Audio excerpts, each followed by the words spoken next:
ప్రభునందు ప్రియమైన దేవుని బిడ్డారా, ప్రభువైన యేసు నామమున మీకు శుభములు. జీవముగల దేవుని కృపావర్షం మీపై సమృద్ధిగా క్రియగాక.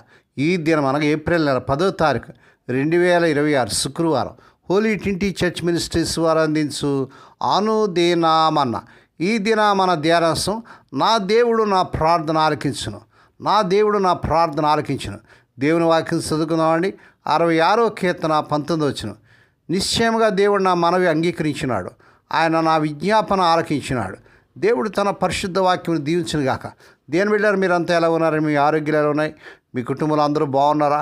మీకు ఏదైనా ప్రార్థన అవసరం ఉన్నట్లయితే దయచేసి మాకు తెలియజేయండి. మీకోసం మేము భారంతో ప్రార్థన చేయగలం.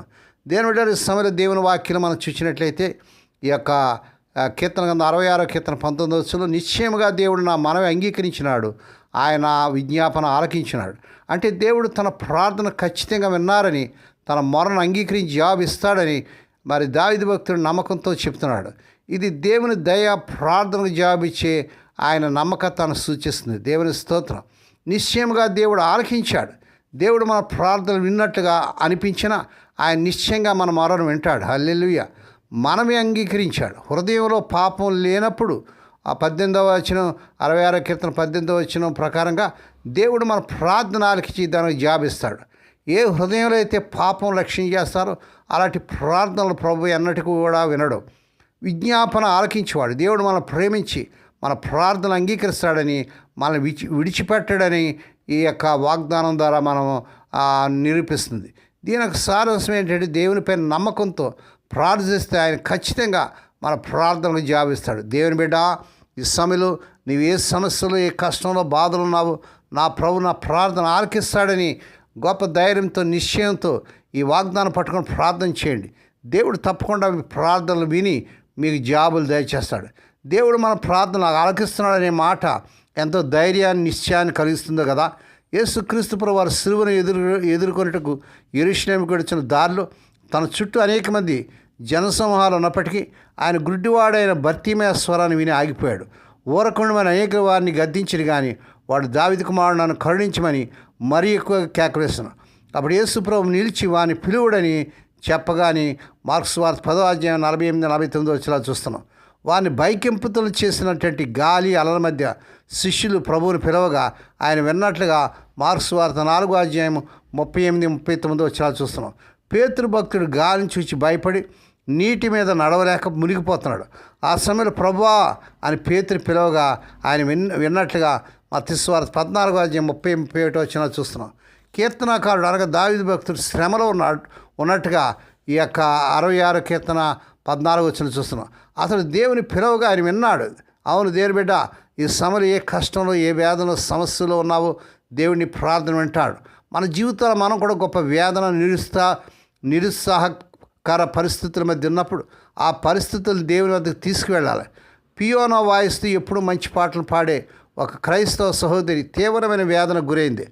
అప్పటి నుండి ఆమె నేను యేసుకు చెప్పాలి, యేసు ప్రభువు నా ప్రార్థన వింటాడని చెప్పుకోవాలని ప్రారంభమే అందమైన పాటను పాడటం ప్రారంభించింది.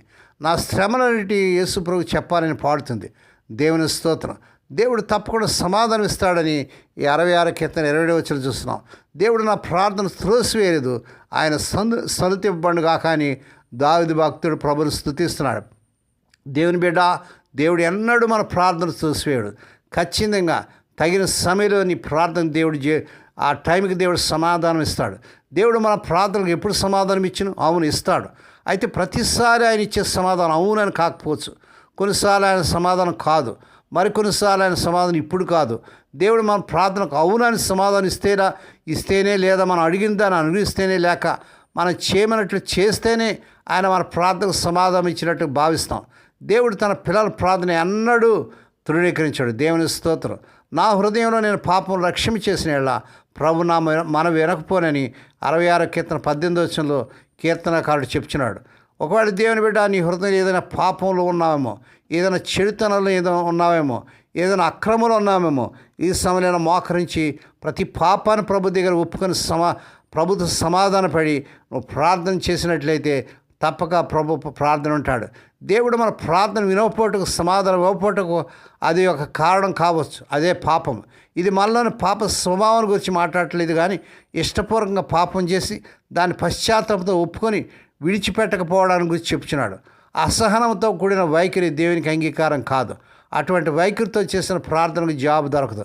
కనుక దేవుని బిడ్డ, దేవుడు నా ప్రార్థన వింటాడు, నా ప్రార్థన తోసివేయడు, నా ప్రార్థన నా ప్రభు వింటాడు, నిశ్చయంగా కార్యం చేస్తాడని విశ్వాసంతో ఈ వాగ్దానం పట్టుకొని ప్రార్థన చేయండి. దేవుడు తప్పక మీ పట్ల అద్భుతాలు, ఆశ్చర్యకార్యాలు జరిగించగలడు.